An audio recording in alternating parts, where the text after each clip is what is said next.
Salut à tous et bienvenue dans notre deep dive d'aujourd'hui. On va explorer un sujet vraiment captivant, les Mmh. paradigmes sociologiques. Ah ouais? Vous voyez, c'est comme si on vous donnait des clés pour décrypter la société, un Mmh. peu comme un code secret. En gros, chaque paradigme, c'est une façon particulière de voir le monde social, prêt à plonger. Absolument. Mm. Ce qui est passionnant avec les paradigmes, c'est qu'ils nous offrent des points de vue radicalement différents sur un même phénomène. Prenez par exemple une simple manifestation. Est-ce un signe de dysfonctionnement social ou une expression légitime de revendication? Ah, La réponse dépend du paradigme que vous utilisez. ah oui, je comprends. Un peu comme si on avait plusieurs paires de lunettes, Oui, chacune révélant des aspects différents de la réalité. D'ailleurs, y a-t-il un paradigme qui est plus vrai que les autres? non pas vraiment. Il n'y a pas de vérité absolue en sociologie. Chaque paradigme met en lumière des aspects importants de la société, avec ses forces et ses limites. L'idée, c'est de les utiliser comme des outils. D'accord. Pour explorer la complexité du monde social. Ok, ça commence à devenir clair. Mais avant d'aller plus loin, est-ce qu'on pourrait rappeler ce que c'est un paradigme? Bien sûr. En sociologie, un paradigme, c'est un ensemble de concepts et de théories qui nous servent de cadre pour comprendre la société. Ce sont des sortes de lunettes conceptuelles Ouais. qui influencent la façon dont on pose les questions, on analyse les données, on interprète les faits. Donc si je comprends bien, un paradigme, c'est un peu comme un filtre à travers lequel on observe le monde social. Voilà. Ça détermine ce qu'on voit, ce qu'on analyse et les conclusions qu'on en tire. Exactement. Et c'est important d'être conscient du paradigme qu'on utilise, car il peut influencer notre compréhension des phénomènes sociaux. Justement, on entend souvent parler de macrosociologie et de microsociologie. C'est quoi la différence? La macrosociologie, c'est l'étude des grands systèmes sociaux. Les institutions, les structures économiques, les mouvements sociaux, on regarde la société dans son ensemble avec une vue panoramique. La microsociologie, au contraire, se focalise sur les interactions individuelles et petits groupes, la vie quotidienne. C'est comme si on zoomait sur des détails précis du tissu social. Donc si on étudie l'évolution du système éducatif français, on fait de macrosociologie. Oui, Si on analyse les relations entre profs et élèves dans une classe, on fait de la microsociologie. c'est bien résumé. Et ce qui est intéressant, c'est que ces deux niveaux d'analyse sont liés. Les interactions individuelles peuvent contribuer à créer des structures sociales et vice-versa. C'est comme un jeu de poupées russes. Hein. Chaque niveau d'analyse emboîté dans un autre. Ok, on a posé les bases. Maintenant parlons des différents paradigmes. J'ai cru comprendre qu'il y en avait 3 principaux en sociologie, c'est bien ça. Oui, tout à fait. Mm. On a le fonctionnalisme, la théorie du conflit et l'interactionnisme symbolique. Commençons par le fonctionnalisme. Si je me souviens bien, c'est celui qui compare la société à un corps humain. Non. C'est une bonne analogie. Le fonctionnalisme voit la société comme un organisme complexe, composé de différentes parties qui travaillent ensemble pour assurer son bon fonctionnement. Chaque institution, chaque groupe social joue un rôle précis pour maintenir l'équilibre et la stabilité de l'ensemble. Un peu comme les organes dans le corps humain. Chacun a sa fonction pour assurer la survie de l'organisme. Exactement. Et le fonctionnalisme s'intéresse particulièrement aux fonctions des institutions sociales. On distingue les fonctions manifestes, qui sont les objectifs explicites et reconnus, et les fonctions latentes, qui sont des conséquences indirectes, parfois non intentionnelles. Ok, donc par exemple, la fonction manifeste de l'école est de transmettre des connaissances. Oui. Mais elle a aussi une fonction latente de socialiser les enfants, de leur apprendre à vivre en groupe. C'est un parfait exemple. Le fonctionnalisme nous permet de voir au-delà des apparences, de comprendre le rôle que jouent les institutions dans la société, même si ce rôle n'est pas toujours évident au premier abord. Intéressant. Mais si tout a une fonction, comment le fonctionnalisme explique les problèmes sociaux, les conflits, les inégalités? C'est une question importante et c'est là que le fonctionnalisme a été critiqué. Il a parfois tendance à justifier l'ordre existant à voir les problèmes sociaux comme des simples dysfonctionnements passagers. D'accord, je vois. C'est une vision qui peut paraître un peu trop harmonieuse, un peu idéale.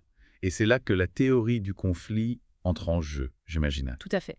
La théorie du conflit propose une vision beaucoup plus critique de la société en mettant l'accent sur les tensions, les luttes de pouvoir et les inégalités. Ah, ça promet d'être passionnant. On va se plonger dans cette théorie dans la deuxième partie de notre deep dive. N'oubliez pas de rester avec nous. Alors, pour en revenir à la théorie du conflit, Oui. on peut dire qu'elle prend le contre-pied du fonctionnalisme. Au lieu de voir l'harmonie et la stabilité, Oui. elle met en avant les tensions, Ouais.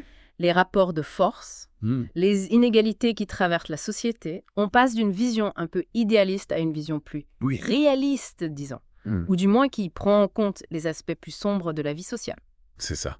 La théorie du conflit nous dit que la société n'est pas un long fleuve tranquille, Non. mais plutôt un champ de bataille où différents groupes s'affrontent pour obtenir des ressources, voire du prestige. Et qui sont ces groupes qui s'affrontent? On parle de quoi, concrètement?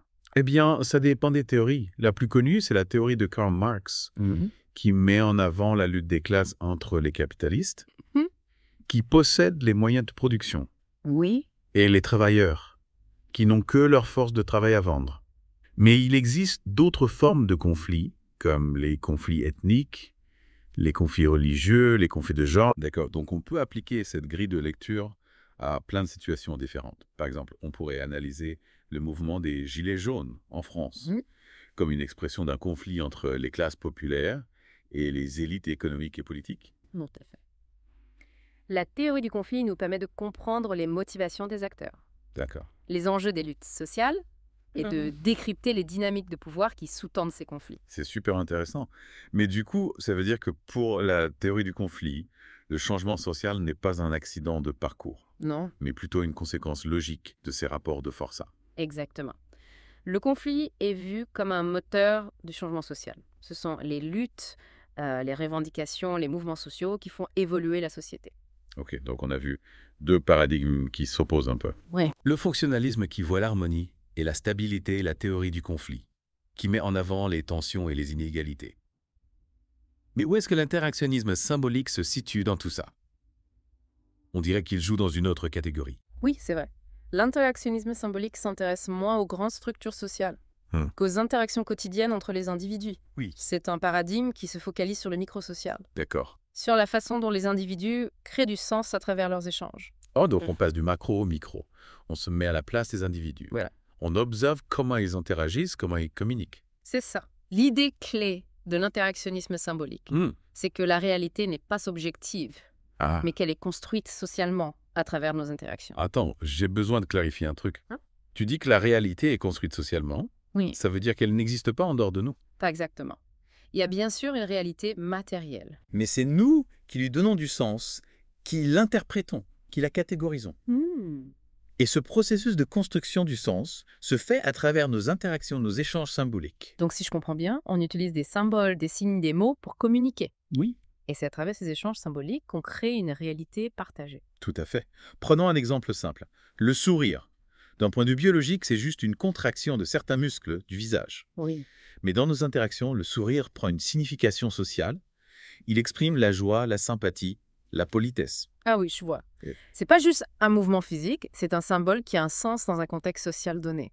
Et ce sens, on l'a appris à travers nos interactions avec les autres. Exactement. Et l'interactionnisme symbolique nous invite à décrypter ces symboles, à comprendre comment ils sont utilisés, comment ils contribuent à construire notre réalité sociale. Donc si je veux comprendre pourquoi une personne agit d'une certaine manière, je dois essayer de me mettre à sa place, de voir le monde à travers ses yeux, de comprendre le sens qu'elle donne aux choses. C'est l'idée du Verstehen, développée par Max Weber, un sociologue allemand. Pour comprendre le comportement d'un individu, il faut essayer de saisir le sens subjectif qu'il donne à ses actions. C'est fascinant. On se rend compte à quel point notre perception du monde est subjective, influencée par nos expériences, notre culture, nos interactions avec les autres. Et du coup, l'interactionnisme symbolique, ça nous permet de prendre du recul par rapport à nos propres perceptions, Oui, de les remettre en question. tout à fait. En comprenant comment la réalité est construite socialement, on peut avoir un regard plus critique sur les normes, les valeurs, les croyances qui nous semblent aller de soi. C'est génial là. On a exploré 3 paradigmes qui nous offrent des perspectives vraiment différentes sur la société. Le fonctionnalisme qui met l'accent sur l'harmonie et la stabilité, la théorie du conflit qui voit les tensions et les inégalités, et l'interactionnisme symbolique qui se focalise sur la construction sociale de la réalité. C'est vraiment enrichissant d'avoir ces différentes grilles de lecture à disposition. Absolument.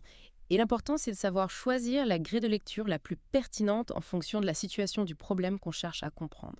Et parfois, on peut même combiner plusieurs paradigmes pour avoir une vision plus complète, plus nuancée. Tout à fait. L'approche la plus riche est souvent celle qui sait intégrer différents points de vue, différents niveaux d'analyse. Ok, on arrive à la fin de notre exploration des paradigmes sociologiques. Mais avant de conclure, j'ai une dernière question qui me trotte dans la tête. On a beaucoup parlé de la construction sociale de la réalité. Et Mais concrètement, comment est-ce que ça se passe au quotidien?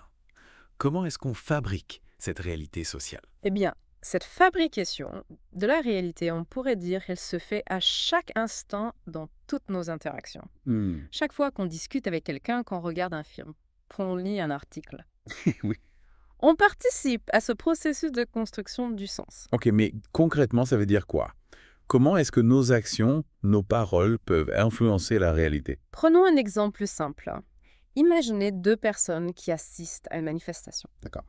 L'une est un journaliste, l'autre est un militant politique. Ils voient la même chose, la même foule, le même slogan, mais ils vont l'interpréter différemment. Le journaliste va chercher à décrire les faits de manière objective, Oui. tandis que le militant va y voir une confirmation de ses convictions. Ah oui, je vois. Leur point de vue, leur expérience influencent leur perception de la réalité. Voilà. Et du coup, ils vont en donner des récits différents qui vont à leur tour influencer d'autres personnes. Exactement. C'est comme un effet domino. Chaque interaction, chaque échange contribue à façonner la réalité sociale. Et ce qui est fascinant, c'est que cette réalité n'est pas figée, elle est en constante évolution. Donc si je comprends bien, on est tous un peu des architectes de la réalité sociale. Nos actions, nos paroles, nos perceptions contribuent à la construire, à la modifier, à la faire évoluer. C'est une belle image. Et c'est justement ce qui rend la sociologie si passionnante. Elle nous permet de comprendre comment cette construction collective se fait.